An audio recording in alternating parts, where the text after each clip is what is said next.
Turkey charges 3 army officers with treason, spying and terrorism after they intercepted weapons allegedly bound for Syrian fundamentalists.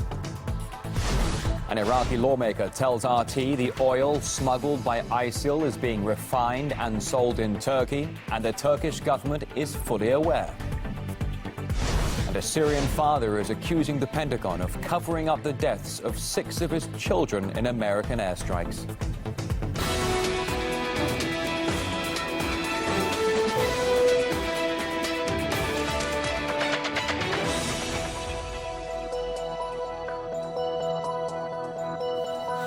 It's midday in Moscow on this Monday. Welcome to your latest worldwide headlines on RT International.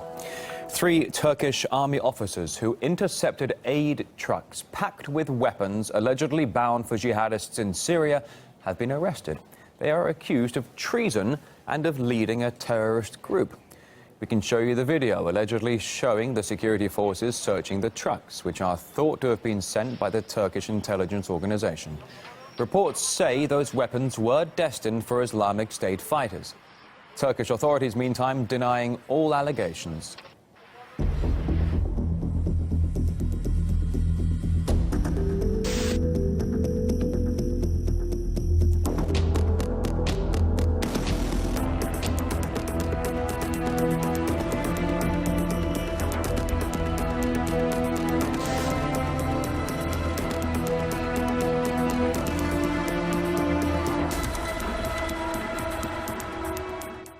RT's Harry Fear is in Istanbul following the unravelling scandal of treason charges. Well, what a rocky week indeed it's been for Ankara here. First, the downing of the Russian jet over the past week, the arrests then of key opposition journalists, and then also key protests, and most recently, of course, the killing of that prominent Kurdish lawyer. And now this latest scandal, the news that 3 intelligence officers are facing charges of treason for intercepting apparently weapons bound for Islamic State. Well, we understand that also the journalists, the senior journalists of the Turkish newspaper that actually broke this story and also showed video of the actual interception of these trucks with these weapons apparently hidden amongst medicine crates, they're also facing similar charges too. Now, this incident apparently took place in January 2014, and it's been said that these weapons are indeed destined, or were indeed rather destined, for ISIL. This is what some of the colleagues of those who are facing these charges at the Turkish newspaper told my colleague Ilya Petrenko. Watch this. That things were going to ISIS. Where does the information that they were heading to ISIS come from? Picture. There was that flag that belongs to ISIS. You can see the flag very clearly. They were going towards the border, yes. And on the other side of that border line, there were ISIL flags, right? Please watch the video. Now, trying to find that original video online is impossible because the Turkish authorities have taken it offline. On top of the allegations of sending weapons to terrorists, Turkey's also been accused of turning a blind eye to oil smuggling from Islamic State.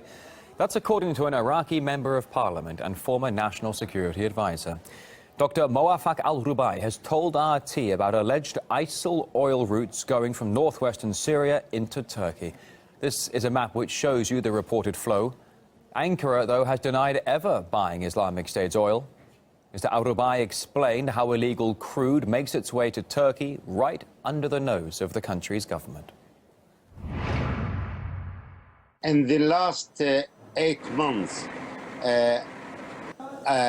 ISIS has managed to sell what's worth $800 million worth of oil in the black market of Turkey, under the noses of the Turkish intelligence agency and Turkish security apparatus. And there is no shadow of doubt in my mind that Turkish government know about this very well, and they're turning a blind eye to it.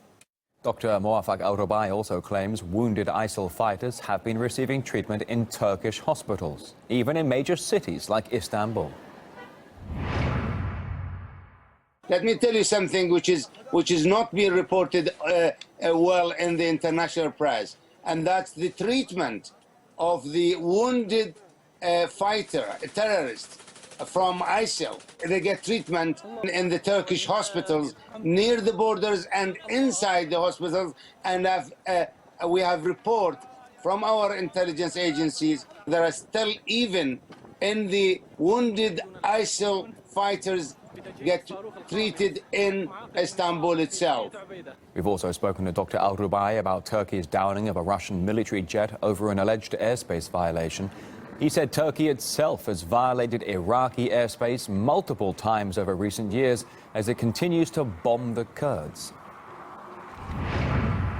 I would like to ask Mr. Erdogan. He's been violating the Iraqi airspace for the last 12 years at least, trying to attack and target PKK and YPG. There is no terrorist organization which can stand alone without a neighboring country helping it. Like now, in this case, Turkey, there is no doubt that Turkey is helping in an indirect way or in a very subtle way. They're helping ISIL. A plane carrying the body of the pilot killed after Turkey downed the Russian jet has departed for Russia. It's flying via Ankara. We can show you pictures of the Turkish Air Force jet taking off from the south of the country. Oleg Peshkov was shot dead by Syrian rebels while parachuting from his Su-24 bomber. The militia handed his remains over to Turkey. Turkish officials then gave Peshkov's body to Russian diplomats. Meanwhile, in Turkey, thousands are mourning the death of the prominent Kurdish human rights lawyer and government critic Tahir Elçi, who was killed on Saturday. Last night, crowds flooded the streets of Diyarbakir, joining the funeral procession. And just before he was shot, Tahir Elçi had been making a press statement, calling for an end to violence in the region.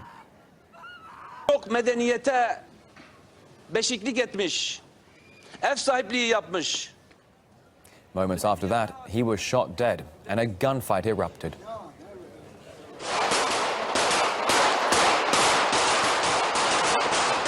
Unidentified gunmen opened fire at Elçi and other lawyers.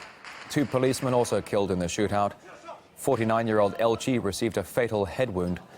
RT's William Whiteman reports from the center of Diyarbakir, where the Kurdish human rights campaigner was murdered. We've tried to reach the scene where he was killed, but police have set up a barricade. You can see here there are police lines everywhere. I'm told that all local residents inside of this area have been evacuated. After being ordered to disperse from the area by security forces, we headed to a memorial service for Elçi, which was being held nearby.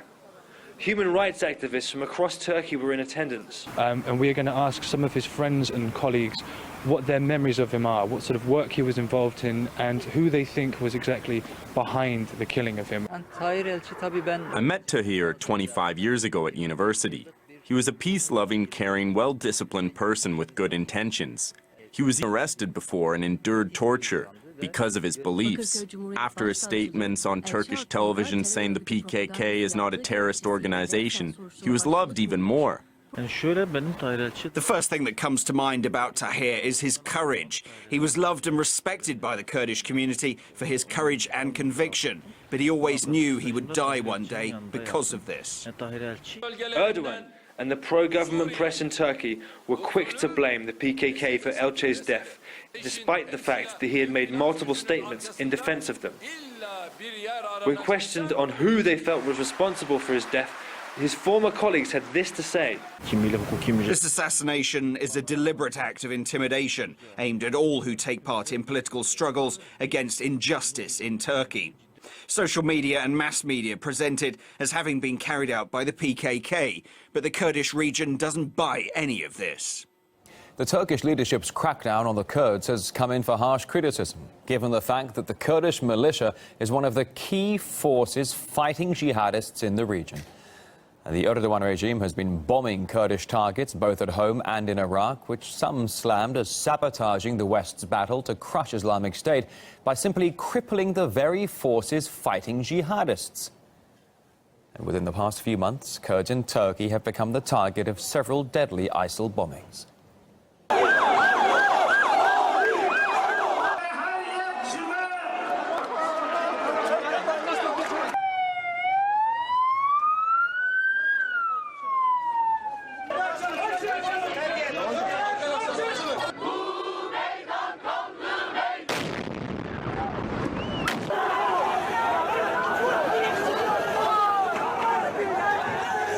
Following the deadly ISIL bombing in Ankara in October, the Kurdish PKK militia called on the Turkish government to declare a ceasefire, but were then suddenly hit with fresh airstrikes. And while Erdogan is cracking down on the Kurds, his allies in Washington are praising the Kurds in the fight against Islamic State. Here are some reports from the U.S. Central Command and Department of State. They say gains by Syrian Kurdish fighters have disrupted ISIL movements across the border. Back in June, their success was described as dramatic, while earlier reports praised Kurdish fighters for being a hostile force in ISIL's backyard. And the former mayor of London, Ken Livingstone, told RT's Sophie Shevardnadze that despite standard anti-Russian rhetoric, the West is now recognizing that it's impossible to defeat ISIL without help from Moscow. America's woken up to the fact that it has to have an alliance with Russia. We've had quite a lot of anti-Russian rhetoric over the last few years, and now we recognise that Russia is absolutely crucial if we're to defeat terror groups like ISIS, and it's not just ISIS. We've got to put that coalition together. And I think we need to put a lot more pressure on both Turkey and Saudi Arabia to get in line with that broad coalition, rather than hanging on the sidelines and to some degree undermining what we're trying to do. Because intervention in the Middle East can't just be seen as once again Britain and America and France looking out for their oil interests. It's got to be a broader coalition.